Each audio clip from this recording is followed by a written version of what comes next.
Jalan Perjuangan sangat ramai. Lagi pula, di sini penuh dengan campuran asli dan palsu dari ornamen. Tidak peduli yang sudah pengalaman atau masih pemula, mereka semua suka berkumpul bersama dan bertaruh menghamburkan uang di sini. Dan jika kalah, maka mereka akan pergi bekerja di laut. Sayangnya, kebanyakan orang kalah di sini akan kehilangan uang mereka.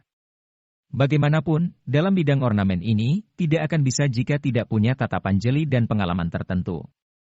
Jensen berlari lebih dari 10 km dan akhirnya dia mencapai Jalan Perjuangan.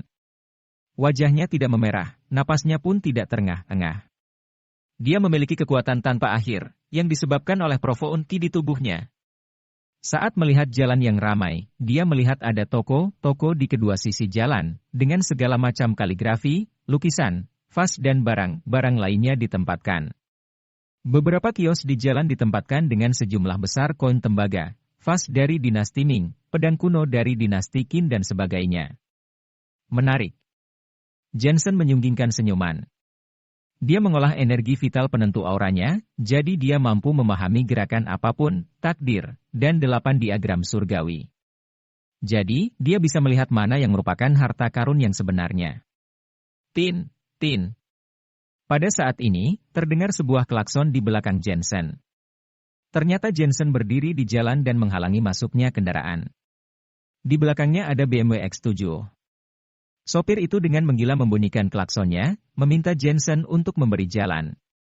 Orang-orang di jalan juga melihat ke arah mobil itu, kemudian mereka menunjukkan rasa hormat mereka satu demi satu. Tuan Besar Markus datang, beliau dipanggil Tuan Markus. Kali ini, tidak tahu siapa yang mewakili untuk menjelaskannya. Tuan Besar ini benar-benar ahli. Tidak ada yang tidak bisa dia lihat di dinasti Tang, Song, Ming dan Qing. Kemungkinan orang yang dapat mengundang Tuan Besar ini memiliki latar belakang yang bagus. Banyak orang mengenal pemilik mobil tersebut. Bukankah Jalan Perjuangan ini ditutup untuk lalu lintas? Sudut bibir Jensen berkedut-kedut, kemudian dia perlahan memberi jalan. Sopir itu menatap Jensen sambil melaju melewatinya. Ada seorang pria tua di dalam mobil yang menatap Jensen dengan samar sambil tersenyum aneh di sudut mulutnya. Setelah BMW itu pergi, seseorang berkata kepada Jensen, "Anak muda, itu mobilnya Tuan Besar Markus. Bagaimana kamu bisa menghalangi jalannya?" Untungnya, orang besar itu bermurah hati, jadi dia tidak membuat perhitungan denganmu. Jalan di sini, mobil tidak diperbolehkan lewat. Apa orang besar masih memiliki hak istimewa? Tanya Jensen sambil tersenyum. Aduh, anak muda, kamu ini tidak mengerti keadaan, ya? Orang yang mengingatkan Jensen itu menggelengkan kepalanya, kemudian pergi. Jensen terlalu malas untuk memedulikan orang itu. Dia memasuki jalan besar sambil melihat-lihat dengan sesuka hati. Tiba-tiba, tatapan matanya menyala. Di sebuah kios di pinggir jalan, dia melihat harta karun. Bos, berapa harga vas ini? Tanya Jensen. Jensen berjalan mendekat sambil melihat salah satu vas. Anak muda, penglihatanmu bagus juga. Ini adalah botol naga awan gelombang air dari Istana Qing. Ini adalah harta nasional era kekuasaan Yongzheng. Begini saja, 12.000 yuan, ambillah. Bos pemilik toko memiliki gigi emas. Dia tersenyum dengan senang, ketika dia melihat Jensen masih sangat muda, terlihat jelas anak muda ini seorang pemula. Jika pemula seperti itu tidak bisa dia tangani, maka selamanya dia melakukan pekerjaan dengan sia-sia.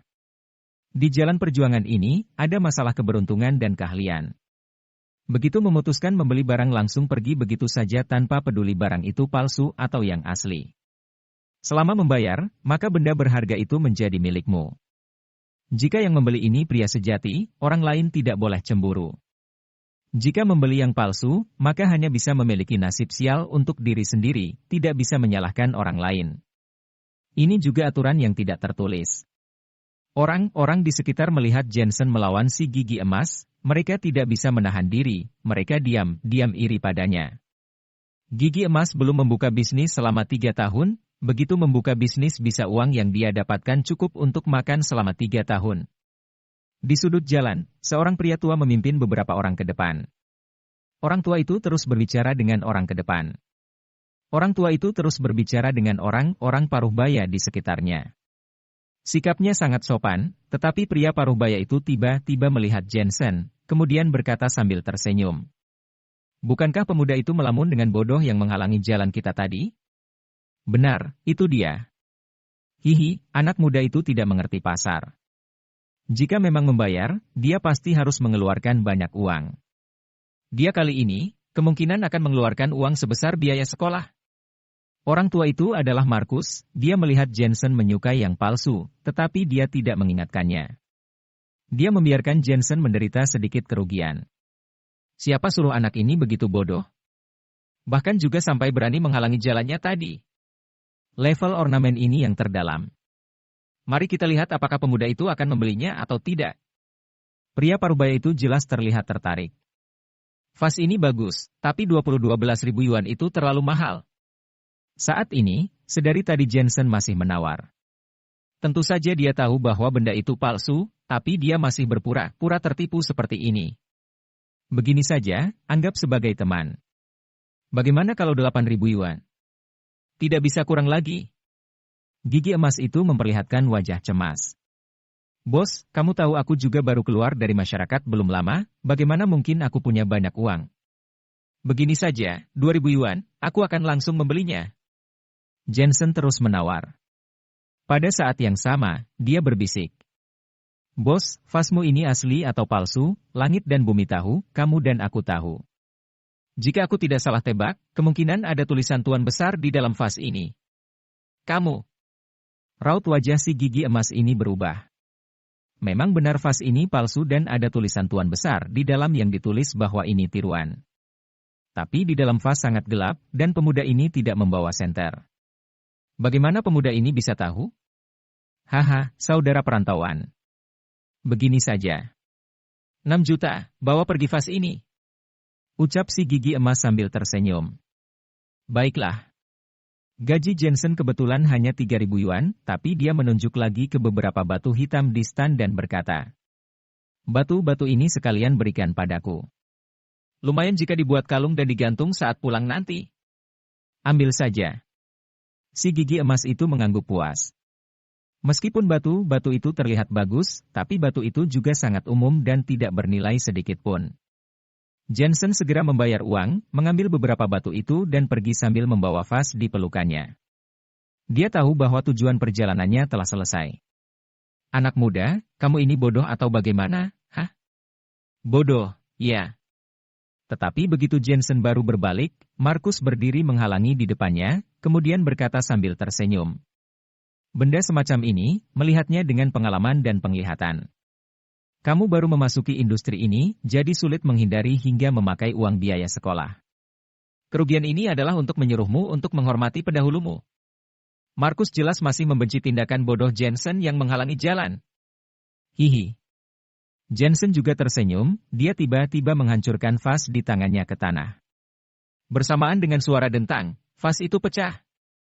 Aku tahu itu palsu. Benda ini tidak akan bisa menggangguku. Jensen menanggapi dengan santai.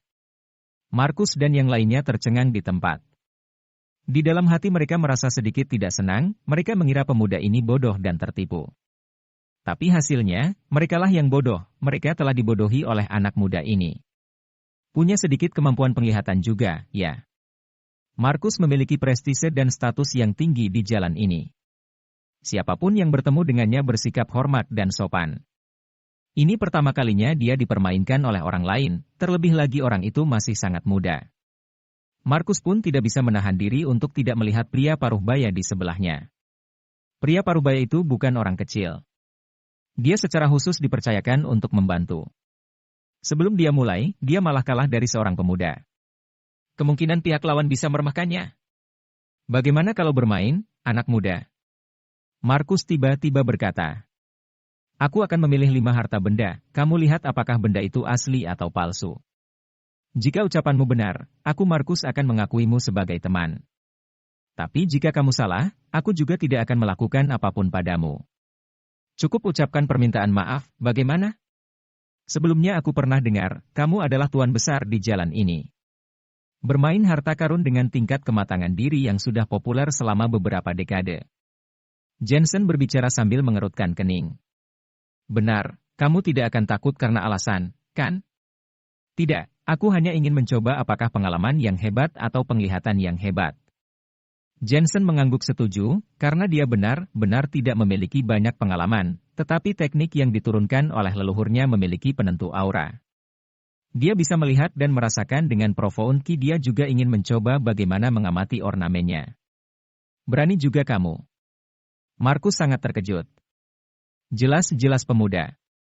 Jelas-jelas pemuda ini tahu dirinya adalah tuan besar, tapi masih berani bermain dengannya, ini benar-benar menarik. Pria parubaya di sebelah Markus tidak mengatakan sepatah kata pun. Dia tampak lembut, tetapi dia memiliki aura yang angkuh. Dia juga sangat tertarik pada Jensen.